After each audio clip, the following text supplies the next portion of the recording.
De manière particulière, je veux inviter les responsables religieux à une conversion de leur vie et de leur ministère. Par la bouche du prophète Osée, le Seigneur déclare: mon peuple périt faute de connaissance. Puisque toi, tu as rejeté la connaissance, je te rejetterai de mon sacerdoce.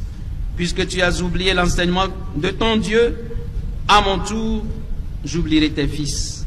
Osée 4, 6. Si l'Afrique va mal, c'est notamment parce que certains de ses guides ont travesti leur mission et transformé leur vocation en une recherche de gains faciles. Ne vendons pas des illusions aux populations qui viennent vers nous. Soyons plutôt honnêtes et courageux dans l'accomplissement des charges reçues de Dieu. Il y a quelques mois, au cours d'une homélie prononcée au grand séminaire Saint-Jean-Paul II, je déclarais ce qui suit, aux séminaristes bien entendu. De plus en plus, nous tombons dans ce travers de faire croire à nos fidèles qu'il suffit de prier pour que tout soit résolu dans leur vie. Mais qui a dit cela?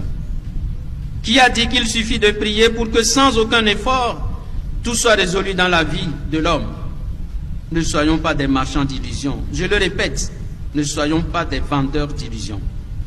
Notre peuple est en train de se dépersonnaliser. Nos églises sont remplies de gens qui crient à longueur de journée, mais qui ont démissionné de leurs responsabilités. Dieu ne viendra pas changer notre société à notre place. Nos peuples croupissent dans la misère et nous disons à l'église: prions que le Seigneur nous délivre de cela. Mais la délivrance viendra d'où? Nous avons une forme de prière qui dépersonnalise les gens. Dites à ceux qui viennent à vous qu'il n'y a pas de prière miracle qui va résoudre les problèmes à leur place. Dieu nous donnera des opportunités. Il nous appartient de les saisir pour transformer la réalité.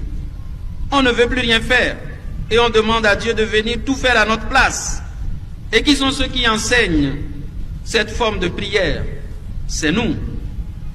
Non, ne faisons pas de notre peuple un peuple de paresseux. Il arrive parfois qu'on se retrouve devant des situations qui ont besoin simplement d'un peu de volonté. Mais on se contente de prier et on s'en va, comme si l'on avait tout fait. N'enfermez pas vos fidèles dans des prières refuges. Ouvrez les portes pour qu'avec la grâce de Dieu, ils puissent agir. Pourquoi Jésus ne s'est-il pas enfermé? Pourquoi n'est-il pas resté sur la montagne toute la nuit et toute la journée à prier pour que Dieu convertisse les gens? Pourquoi est-il sorti pour prêcher la bonne nouvelle? Pourquoi a-t-il guéri lui-même si l'unique solution était de se mettre à prier pour que tout soit résolu? La prière ne remplace pas notre responsabilité.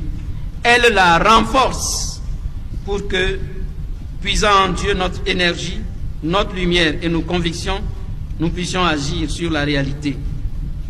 Retenez bien cela.